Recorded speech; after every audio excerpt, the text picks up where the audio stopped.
In the last video, we looked at stoichiometry using concentrations.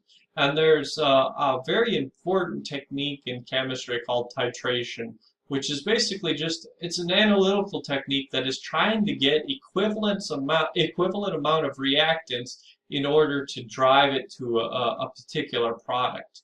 And the reason this technique is so useful and powerful is because if we know a reaction that is occurring, we can know the concentration of one of the reactants, we can then find out the concentration of the other reactant.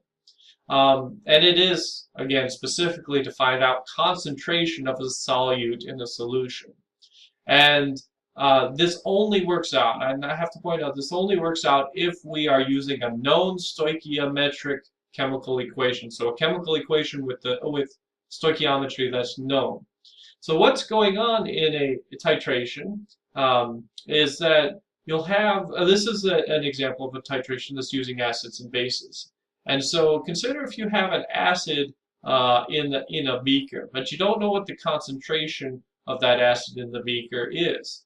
If you were able to add base and add a known amount of base at a known concentration to this acid and somehow know when all of the acid has been neutralized, has been gone through that chemical reaction I showed 2 videos back, gone through that chemical reaction, if there was some way to know when it was completely reacted, at that point, whatever volume was needed to deliver, you could calculate how many moles of sodium hydroxide was added, and then calculate the moles of acid that was neutralized via that reaction.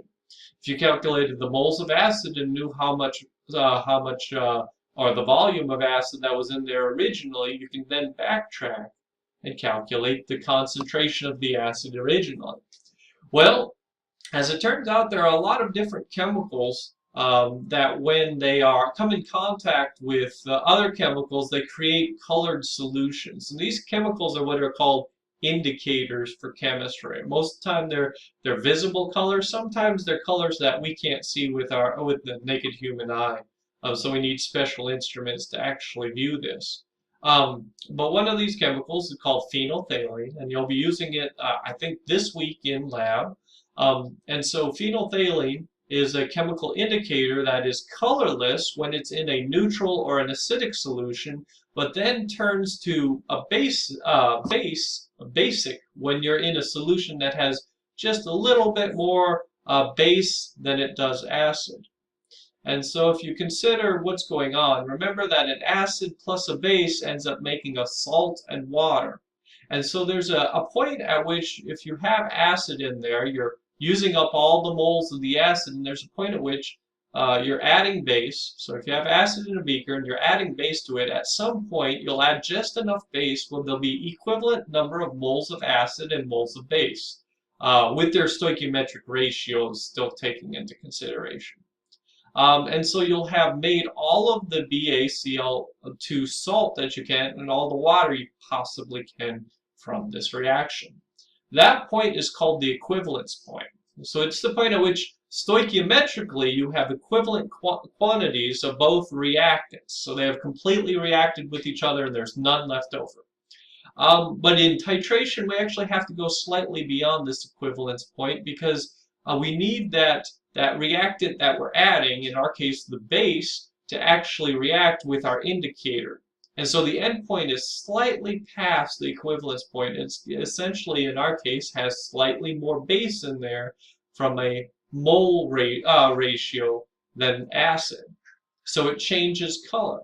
And this color, if you have classic types of indicators, shows it is an actual visible color change. And you can tell that you have essentially equivalent volumes or equivalent number of moles of acid and base in solution. So this is what a titration how a titration works. Again, in this case, you'd have an acid down here. You'd be adding base to it, and you'll see for this phenolphthalein that when the base reacts with the phenolphthalein, you get this faint pink color.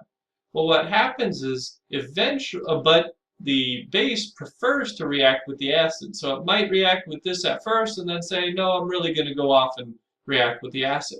At some point, however, as you're adding more and more base, all of the acid gets used up. It all goes and forms this water, and so there's no more H plus left in solution.